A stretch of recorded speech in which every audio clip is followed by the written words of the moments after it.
First of all, the reforms as he presents them, when they were described by E. Gang himself, he deliberately said they're not a big bang. And I think the comparison with the UK in the 80s is obviously a nice one that people want to make, because they see the change that happened in the UK, they see the change that happened to London as a financial centre, and they're obviously thinking, is this happening in China? I think there's two things that make it fundamentally different. Firstly, what we've seen recently are, without question, a whole series of new reforms, but they're ultimately just extensions of where we have been in China, and that they've come together. So whereas previously these reforms may have been spread over a couple of years, we seem to have had a rush period of where they're bringing out 5 or 6 reforms, as it were, at the same time. What they're not doing, they're not actually, though, breaking down barriers between the markets and trying to price risk better. They're effectively just opening up a new bit of the financial system. And so therefore you still have this somewhat segmented financial marketplace and financial intermediary marketplace. And so I still don't think these are going to, yes, there's more things to do, whether if you're a foreigner or you're a domestic investor, domestic institution, but it's fundamentally not changing the nature of the market. Secondly, and I think this is very important to remember, that the ideology behind the Big Bang in the UK with Mrs. Thatcher, she was fundamentally a believer in free markets. She wanted markets to have the decisive power to bankrupt firms, to drive mergers, to have market pricing being a signal for other economic activity. There's no indication in China that's the case. And so while the third plenum reforms talked about the decisive role of the market, in 5 years we've seen very little evidence that that's happening. We see that the state sector remains very dominant in many areas. We see the party being very dominant and becoming more dominant. And so you simply don't have that ideological driver in the same way. New things to do in China in the financial space, great. But let's not think this is an overhaul or a complete reset of the financial framework and environment. You know, I think one of the things for 20 plus years, and if you look at financial ownership, you know, you look at the first China joint venture in securities companies was CICC back with Morgan Stanley and China Construction back in 1995. And so literally since then there have been advocates for greater ownership, majority ownership, whether it be banking, security, insurance. And so great, they're here at last, but it's taken over 20 years to get here. If they had come 5 years ago, 10 years ago, 15 years ago, they could have made a difference. I think two things make them disappointing. First is that they're still being slowly implemented. These are not immediate overnight changes. So we're still having to wait until there's full ownership in many sectors. But the environment has changed substantially in each of those spaces. Domestic players are much, much larger, far more entrenched. So even if you do own your own business now in China, yes, you have more decision-making power, but you're also up against much, much tougher competition than you once were. And much of the growth in the marketplace has already happened. Secondly, you also have a Chinese financial environment which has completely changed. Alibaba, Alipay, WeChat, things like that simply did not exist 20 years ago when people were advocating for greater access and ownership of the financial space. So now you have a world which has effectively moved away from many of the traditional forms of financial intermediation, and you now have a fintech world, an online world, where foreigners are still largely excluded either by rule or just convention.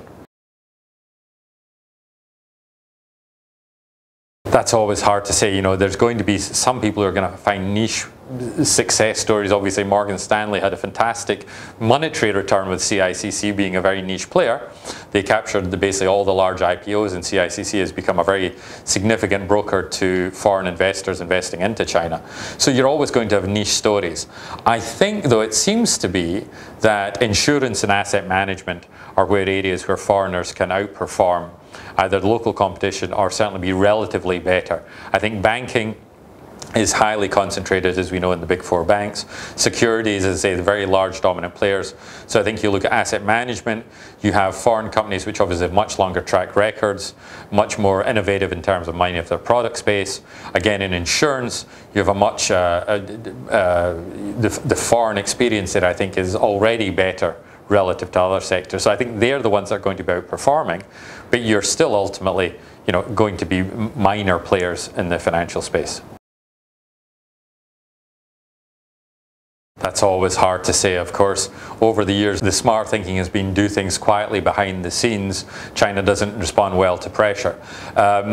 It's simply too early to say. Often there's a lot, at the moment there's a lot of just talk, there's a lot of threats, there is no firm action. What the trade dispute does do, though, is it does allow a much more honest discussion about foreign business in China. And over the past number of years, so let's say over the past 5 years, there certainly has been a shift away from the sort of the go China years, where China was, you had to be in China, and people are now a lot more skeptical, partly because they've been here a long time, they've found it an unfair playing field, they've found it getting worse, they found the party having greater control or greater influence in their business.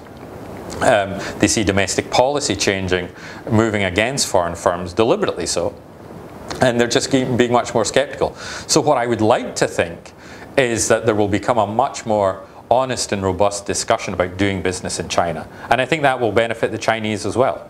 That China's economy will benefit from greater competition, greater transparency. Does it mean that every Chinese firm is always going to lead a sector? Not necessarily, but I think ultimately Chinese consumers and the Chinese economy will benefit. But what I'm encouraged by is that the debate, I think, is getting more serious rather than the somewhat one-sided debate it was for many years. That's hard to say. I think it's often difficult when you look at China. You know, if the headline is company invests $100 million in China, what you don't know is they were really planning to invest $200 million or $300 million. So the company is still doing something, but they're not doing as much as they want. I think when you look around, it's not necessarily that people aren't investing, it's they're investing potentially less, they're not developing the new factory there, they're already here doing one type of business, they're not going to bring another type of business. I think you see it in the financial space playing out in that many markets are so interfered with, as it were, by the government, not just regulated, there's nothing wrong with regulation, but in many markets, whether it's the bonds, whether it's fixed income, currencies, stock markets, you see a lot of direct intervention by the state. And I think the way that's playing out is that if you take the renminbi, for instance, if you look at offshore deposits in Hong Kong, they've basically not risen over the space of 5 years. 5 years ago, they were around about 500 billion renminbis worth. They still are. They had peaked a few years back at 1 trillion renminbi.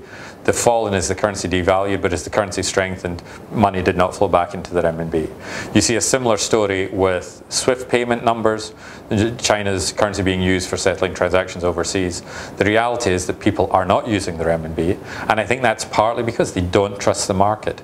So the creeping authoritarianism, the greater state influence in the marketplace, means that people don't fundamentally trust the markets. Yes, they still hold some renminbi, yes, they still invest in the stock market, but they would invest a lot more if they had greater trust in the marketplace. You've certainly seen the growth rates fall. I think also the difficulty with the whole story of the debt growth over the past decade is getting good numbers. Anyone who's worked any length of time in China knows that Chinese entrepreneurs, Chinese bankers, Chinese trust companies are very adept at getting around any set of rules and regulations to try and, you know, basically get money to where it's wanted. So I'm somewhat skeptical because I don't fundamentally believe the China business model has changed. Companies still need funds. Funds are limited in nature, and so people are going to run around or do an end run around the regulations. There's lots of activity to try and show they're getting a handle on it, but while growth rates may be sort of stabilizing, there's not real much evidence that the rates are actually falling. And I think you're going to see that by simply much harder pain in the economy. You're going to see that as defaults, you're going to see that as bubbles popping in various places. And that difficult and hard medicine has not been taken. And I can fully understand why the government doesn't want to pursue that. They're clearly worried about stability of the financial sector, that there becomes a great unraveling, or social stability in terms of unemployment. But sadly, I think that is going to be the only measure to actually see if the deleveraging is actually working and really kicking in. At the moment, it's simply too early to say. The scale of the problem is understood. I think the government would like to address it, but they're also trying to do something very hard without taking the pain associated with it.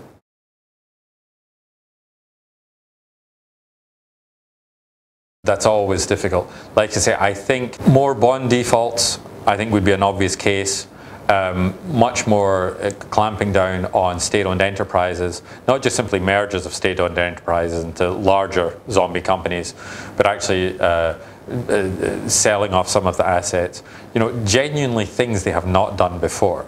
We've seen an occasional bond default, but often you see a bond default only followed 6 months later by a rescue package.